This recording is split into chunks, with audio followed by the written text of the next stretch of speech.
Isang mapagpalang araw po sa ating lahat. Magandang araw at magandang gabi. Welcome po ulit sa aking munting YouTube channel. New update po tayo. EDSI magwawakas na. Papa Eds pinagsabihan ng magulang ni Beyonce. Beyonce gusto nang tapusin ang relasyon nila ni Edo. Yan po ang ating pag-uusapan ngayong gabi, mga kalingap.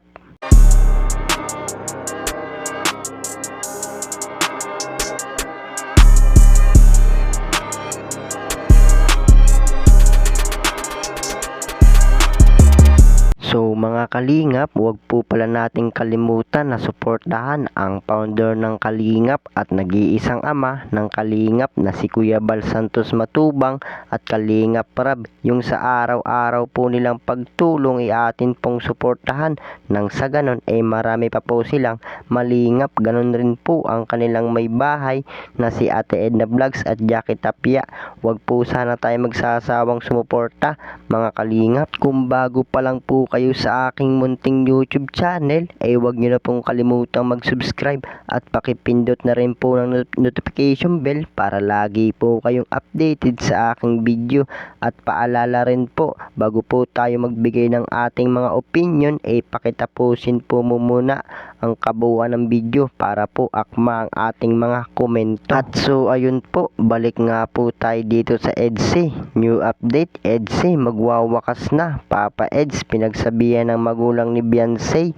Beyonce gusto nang tapusin ang relasyon nila ni Edo dahil sa ginawa neto. So mga kalingap, bago po natin pag-usapan yan, ay pag-usapan po muna natin ang EDSI. Dito nga po sa naganap na graduation ni Beyonce ay marami pa rin po talaga ang nagmamahal sa EDSI. Kahit nga po minsan lang natin makita sa vlog ni Kalingap Rab at ni Kuya Bal Santos, talagang marami pa rin po talaga ang sumusuporta sa kanila. At talagang kitang-kita po natin na kung gaano ka-supportive na boyfriend etong si Papa Eds kay Beyonce, at talagang hindi nga po pinalampas ni Papa Eds ang pagkakataon na makapunta sa graduation ni Beyonce. At may sinabi pa nga po etong si Papa Eds sa graduation din ni Beyonce, sana nga po tumagal pa sila, pero alam naman po natin na matagal na nga po silang may relasyon.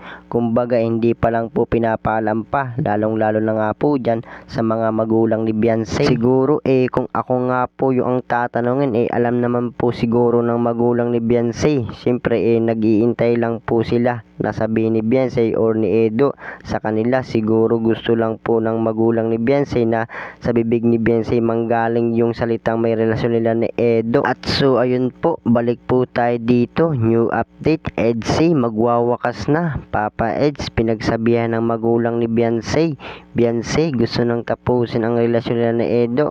So mga kalingap, dito nga po pinagsabihan nga po ni Papa Eds etong si Beyonce dahil nga po sa kanyang kasuotan. Siyempre maliligo nga po ng dagat, napakaganda nga po kung naka-swimsuit, pero hindi nga po pumayag etong si Papa Eds. Siyempre alam naman po natin na hindi lamang po tayo yung lalaki.